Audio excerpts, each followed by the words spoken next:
I'm Nick Altmeyer with linkinglewiscounty.com, here today with Lewis County District Attorney Leanne Moser. And Ms. Moser, you're here today with a very special announcement, so let's get right to it and let the people know what you're here to announce today. Thank you, Nick. I am here to announce my candidacy for re-election for my 5th term as Lewis County District Attorney and Coroner. Okay, so 5th term, what party line will you be running under? Is it an independent petition, Democratic, Republican? Democrat. Okay. I have been a Democrat actually since I think I was about 18 years old, so I will be continuing with the support of the Democrats. They have been very good to me my whole time. Okay, so tell us a little bit about what makes you want to seek out a 5th term here as District Attorney in Lewis County. I have been a prosecutor since joining Monroe County District Attorney's Office in 1996, and it is, I think, a definition of who I am. I believe that it is important to seek justice for our community, and part of that requires due process for everyone. It requires my job to take care of a complainant or a victim in a case, but also to ensure that the rights of the defendant are ensured in the process. An ethical prosecution does not occur, and justice does not occur if those rights are trampled on. For sure. And I know that sometimes for victims in particular, that's very hard, especially if it's a very difficult case or a very tragic outcome has occurred. But that's what our system is based on, and to me that's very important to ensure as an ethical and fair prosecutor. For sure. All right, so over the course of the last 15 years that you've been District Attorney here in Lewis County, so I believe we were talking about a little bit before, and I asked you, I think you were Lewis County's first elected full-time District Attorney. So That's correct. Actually been some changes over the years, in the office, and everybody's familiar over the last few years with changes with bail reform, discovery reform, all those kind of things that kind of impact your office. So can you tell us a little bit about kind of the transformation of your office over the years from when you first started till today? Yes, we've gone through some significant changes. We've maintained some general changes. Obviously, any staff over 15 years goes through some changes. I've added some personnel. I have maintained some of the best support staff I could in the world. My confidential secretary, Bethany Hill, has been the foundation to my office. I couldn't work in my office without her. I thank her from the bottom of my heart for supporting me for 15 years. And hopefully will continue to support me. I've had additional staff throughout the time and have moved on to different positions or done different things. And so part of it is I've had a lot of interns in that time who've gone on to become assistant district attorneys in other places and have actually become assistant district attorneys in my office, and that's Mark Lemieux, who's currently in my office. Yep. So we've gone through some growth, which I really appreciate, because the office and the criminal justice system have changed over 15 years. For sure. And so I have appreciated when we've been able to add positions. That's been needed, and the county's listened to our needs and have advanced us those positions. And so that has been change. You have to train and teach people, and they've learned very well. And then in the system itself, in additional, probably the last 4 years have probably seen the most significant change in my career. There's always been changes, but the discovery and bail reform, and then of course we had COVID, and that caused a huge difference in how we did business for quite a while, and we went to virtual courts and some different things. Right. And we're still kind of coming out of that with backlogs and different things that we're working our way through. But certainly discovery and bail reform have been the significant changes that we are learning to work within. For sure. And, especially with the discovery reform end, I don't know if people are as familiar with that as, I'm not sure if it gets as much attention as the bail reform issue does, but basically the discovery reform really put a lot of limitations, timelines and things like that on the district attorney's office for statewide, all Yes. district attorney's office for, getting things ready for trial faster and things like that. So obviously, as the reforms and things evolve, your office evolves, and I guess that leads to my question as far as working with, obviously you're an elected official here in the county, but the Board of Legislators kind of controls the purse strings. So it seems like there's been a good working relationship as these reforms come through, and getting you staff to make sure that your office can comply. I believe so. They have provided me with some assistance. Part of the difficulty has come that the state made some reforms without initially giving some funding for it. I think the state's working on some of that. I'm obviously not a part of that. So we're working together to provide the best service to the community that we can. We still have rules that we have to follow, and Right. we do that. And we will continue to conform to those rules and provide the documentation to councils that we need to in the timely manners that we need to, because that's part of our job. Right. Is it very time management and time consuming? Yes, the new Right. reforms have, and it has its advantages in that it helps promote some conversation. Defense counsel gets their information in a much quicker fashion, Right. in a much more voluminous fashion, and that has its advantages and disadvantages. Right. But I do believe it, at least now that we are almost 3 years into this, we have a process. The police have begun to process that collection proceeding Yep. much quicker.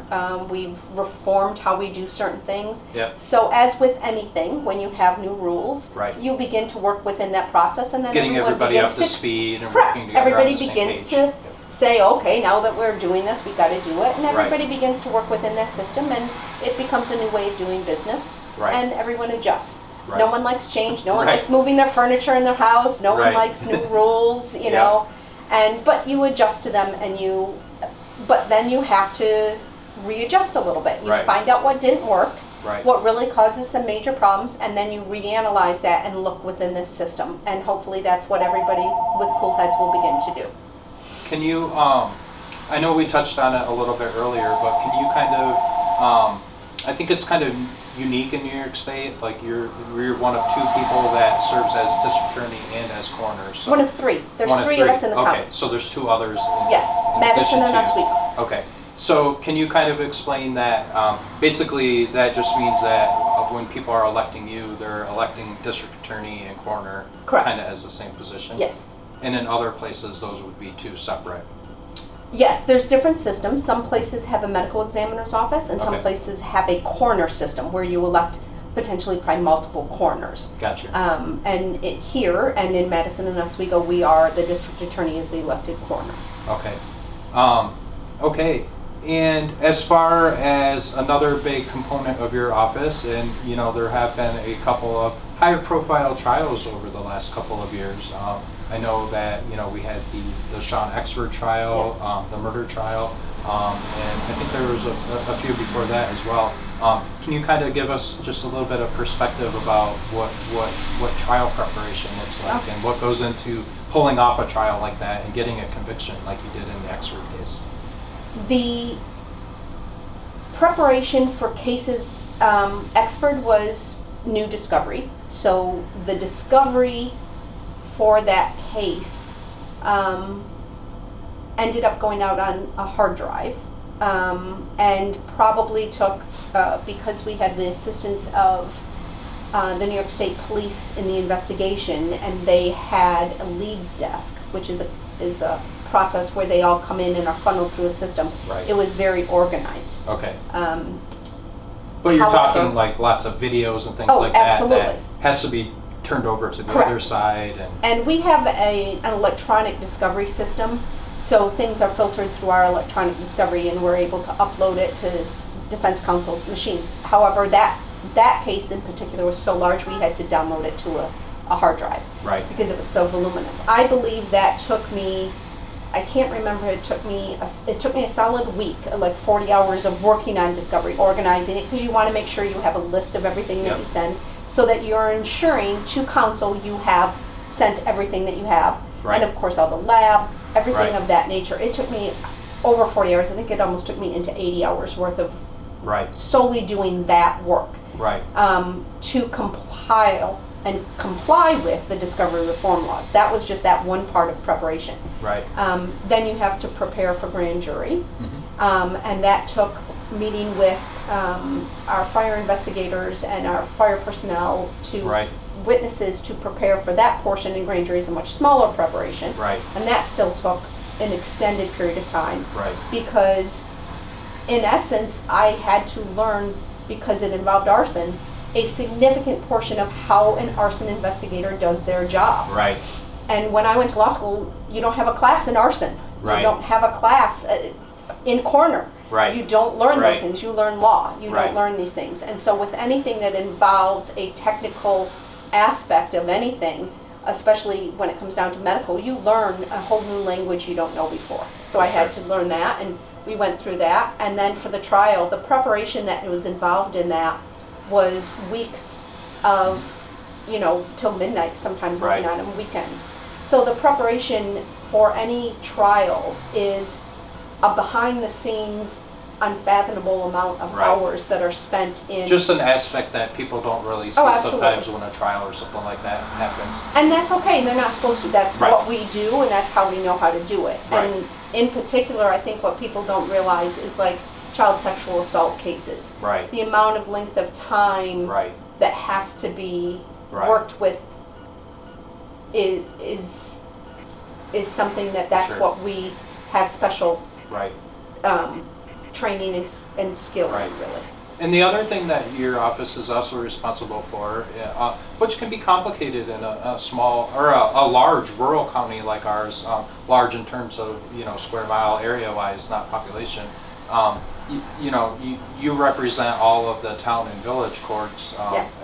as prosecutor. So is there 20 some?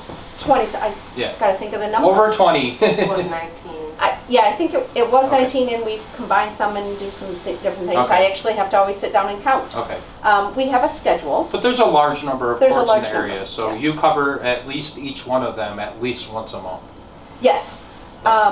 We Your try to. office, Yes. it might be an ADA or something Correct. like that. But Yes, that we do is try to. Just Yes. another area where your office is responsible. Yes, things have for. changed a little bit since COVID. COVID, the justice courts shut down Right. by mandate from the state, and then have opened back up. There are a few that we may appear occasionally virtually, Right. but otherwise, yes, we are trying to go back Yeah. in person to address the criminal needs of defendants in court. Okay. So you'll be in for another summer of campaigning. I know that kind of on a sadder note, that you lost your dad this past year, and he was always a big part of your campaign and supporting your campaign and things like that. So I know you just wanted to mention that that is going to be a big change for you this year, going through the campaign without you. Yes, this is the first campaign that will be without my dad, and he was at every parade. I don't think he missed a single one. And a lot of With his shirt. with his shirt, Yep. he was in charge of the candy distribution. Yeah. So we will have to find. No one can replace him or his role, but I thought of that probably most this morning. That he always went out and got signatures for me. He was. Yeah. And obviously my mom is still here, and so she is a very staunch supporter, obviously. Mm-hmm. But to have him, he used to go with me to dinners and things like that. Of course, he loved to eat, so it was great. But Right. to not have him by my side is going to be a lonely process. Right. So we just wanted to mention that, that is a little bit different for you this Yes. year. So we wish you best of luck in your campaign Thank you. season this year. Petition collection and things like that won't get underway until I think it's February. 28th, I believe. Okay, so there's a little bit of time for that. Yes. So, we don't really know at this point, what the field looks like or anything Correct. like that. So, at this point, you're here to say that you will be seeking a fifth term. Yes. And people will be able to hear more from you throughout the summer. Yes. And, as the election gets closer and things go on and we kind of narrow down and know what the field is going to be, we'll invite you back in and, talk to you some more. I appreciate that. And I just also want to say that I really appreciate having served this community for going on my 16th year, and the partnerships that I have with law enforcement, with probation, with every office, with the court system, with DSS, with every department that I work with, Right. and with the coroner side of it. There are hard days at the office, but it is a rewarding experience to work with this community, and I just want to thank everyone for the years that I have served as district attorney, and I hope to do so for 4 more years. Okay. Well, thanks for stopping by today. Thank you very much, Nick.